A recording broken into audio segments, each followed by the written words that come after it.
이번 시간에는 러시아의 우크라이나 침공이 세계화의 종말을 불러왔다, 이런 주장에 대해서 알아보도록 하겠습니다.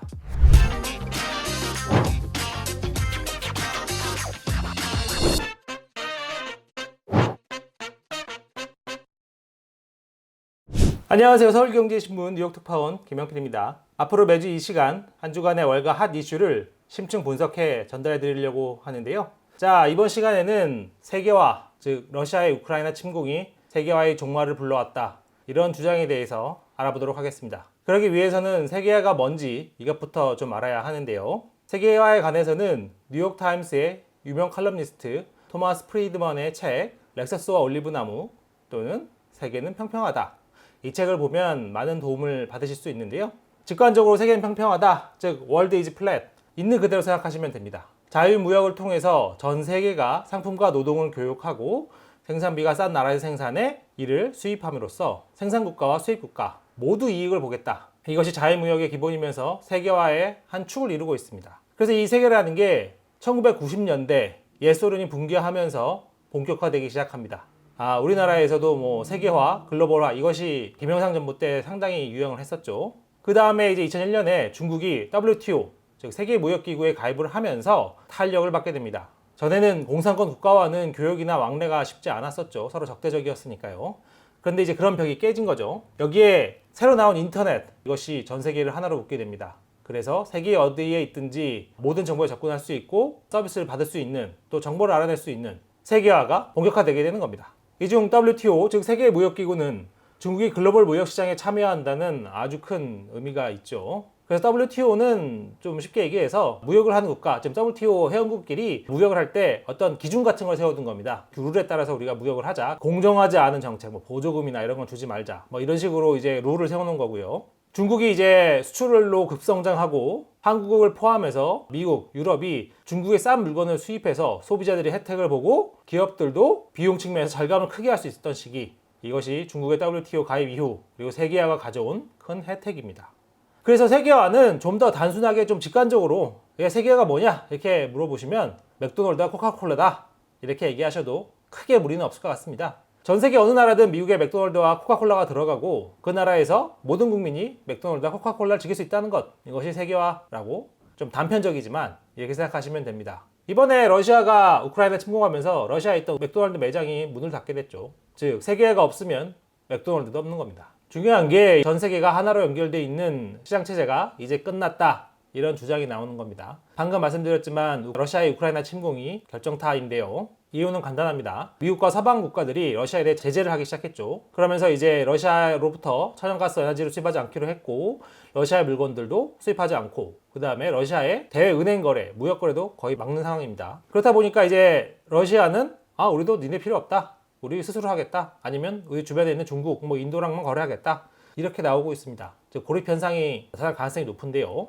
중국도 사실은 상황이 좀 덜하면 덜한 것이지 러시아와 큰 틀에서는 지금 방향을 같이 하고 있습니다. 트럼프 정부 때부터 중국과 미국이 무역 갈등, 군사 갈등, 직접 부딪힌 적은 없지만 대만 문제, 남중국해 이런 쪽에서의 분쟁들, 이런 것들로 이제 서로 경쟁을 하고 있죠. 그러면서 이제 중국은 독자 기술을 가져가겠다, 또 미국 중심으로 한 세계 표준에서 떨어져서 독자 기술을 가져갈 것이라고 얘기하고 있고, 미국은 중국에 대한 첨단 기술, 첨단 제품 수출을 또 막고 제재를 하고 있죠.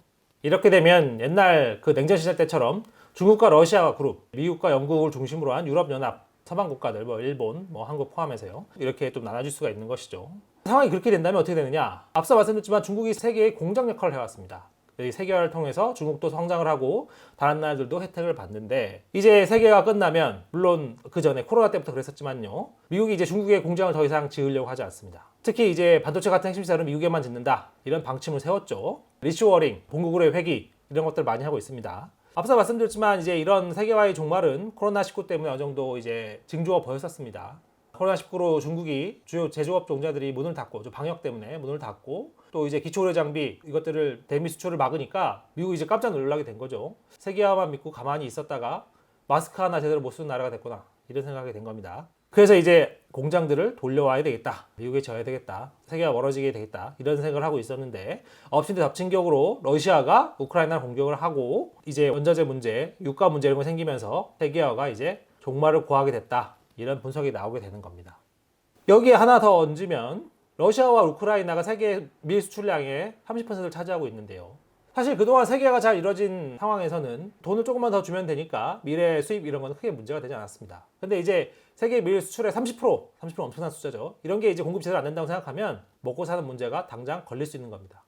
이렇게 되면 이게 아닌데 이런 생각이 들게 되고, 앞으로 돈을 좀 더 주게 되더라도 안전한 우리나라 아니면은 정말 믿을 수 있는 동맹에서 값이 비싸더라도 생산을 해야 되겠다. 이게 같은 맥락입니다. 전부 다 반도체, 의료장비, 각종 주요 제조업 부품, 배터리 이렇게 다 그렇게 가게 되는 것이죠.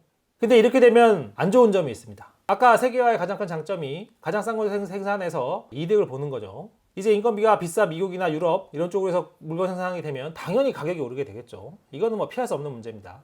한국도 마찬가지죠. 그래서 이제 중남미나 동남아, 아프리카, 중국 이런 데서 이제 리쇼어링을 하고 자기 나라에서 만들게 되면 가격이 올라가게 되고, 기업 입장에서는 비용이 늘죠. 그러면 그래서 이문이 줄게 됩니다.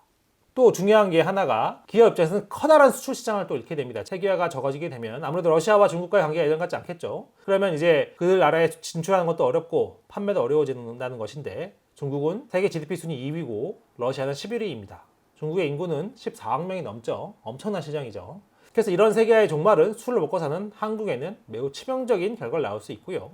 기업의 주가와 실적에도 직접적인 영향을 주게 됩니다. 자, 예를 들어 보시죠. 나이키, 퓨마, 아디다스, 스타벅스, 아까 말씀드렸던 맥도날드 이런 데 같은 경우에 매출이 당장 줄게 되고 이문도 줄게 되겠죠. 특히 이제 의류 같은 부분은 값싼 나라에서 많이 만들고 했는데 이런 부분이 어려워지게 되거나 선택의 폭이 좁아지게 되면 마진이 상당히 줄게 되고 가격은 올라가고, 그러면 주가에도 영향을 주게 됩니다.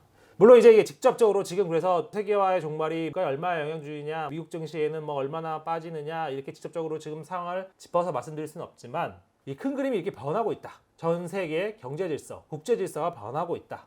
이 큰 그림을 알고 있어야 앞으로도 다국적 기업들이 실적을 어떻게 봐야 할지, 마진, 또 그 다음에 신시장 지출 문제 이런 것들을 어떻게 해석해야 될지 이런 부분이 보이게 되기 때문입니다. 그래서 앞으로는 세계화의 종말, 러시아 우크라이나 침공이 불러온 세계화의 종말에 관심을 가지실 필요가 있고요. 세계 질서가 또 어떻게 변하는지 이 부분을 눈여겨보실 필요가 있겠습니다. 감사하고요. 다음 시간에 또 찾아뵙겠습니다.